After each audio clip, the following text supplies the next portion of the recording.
Hi guys, my name is Elizabeth Ayala and this is my 3.2 assignment for a 3 words presentation.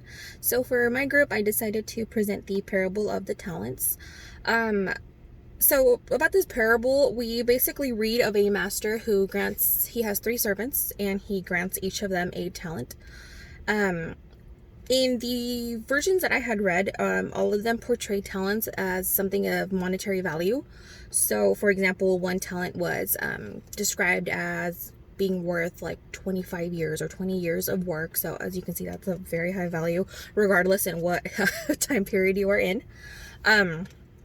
So we have this master. He grants his 3 servants these talents. The first servant, he gives 5 talents. So, they're already a little bit ahead of the game. The second servant receives 2 talents, and then the last one gets 1. So all of, the first 2 go ahead and multiply their talents. They invest them or, go through different approaches.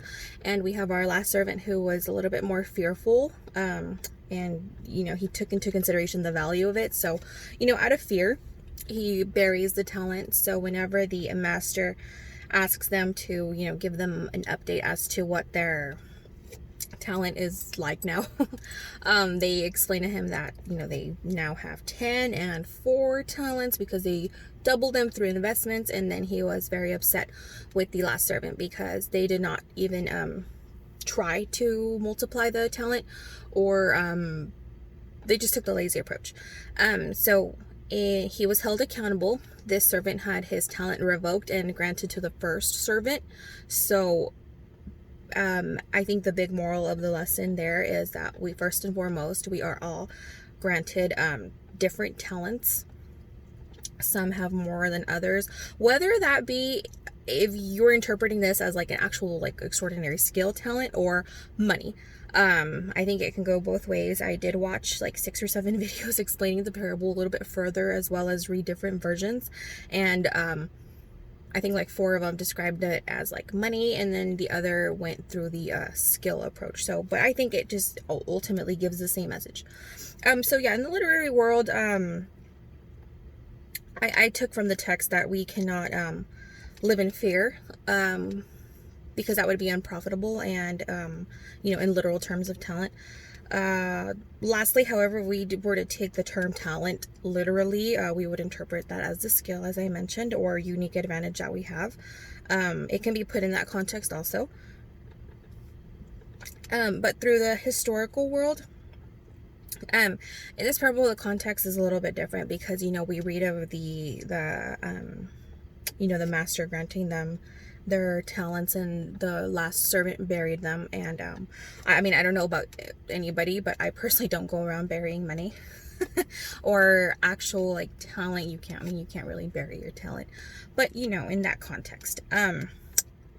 So that's basically what I took from the historical world, was that in that time period, that's what was like maybe more common to do, but not in today's times. So the master had every right to be a little bit upset for his servant for taking the lazy approach, because God grants everybody different talents, and it is in our hands to develop them. Lastly, for the contemporary world,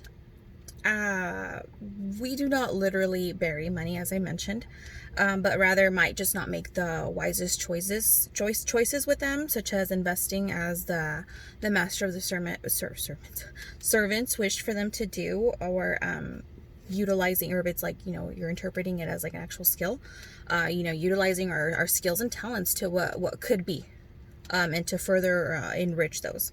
So however, to note that the servants all receive different amounts of talents, so that just translates to the fact that in modern age we are all granted different talents.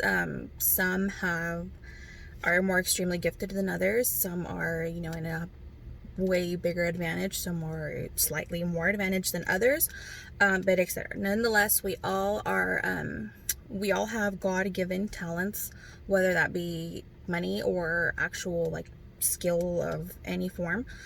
That is the main part that I took from it. And I think that if we don't, most importantly, I think that if we do not use that as we should, then we will be held accountable, because as we saw the servant, he had his talent revoked and given to the first one. So, the first servant that was already in a much greater advantage already, he got another one because of that third servant. So I think that is a great lesson to take, regardless if you see it, the talent as money or an actual skill. And I highly invite anybody, I encourage it, if you have anything to add about this parable or something you'd like to correct me on, feel free to do so. I'm always open to discussion about this, because I'd like to just always learn more. But that is basically it. I think we all just need to remember that we are all granted God's talents in our own way, and just to make the best out of them, because as we saw, we may be held accountable one way or another. It's hard to tell what way that might be in. Thank you.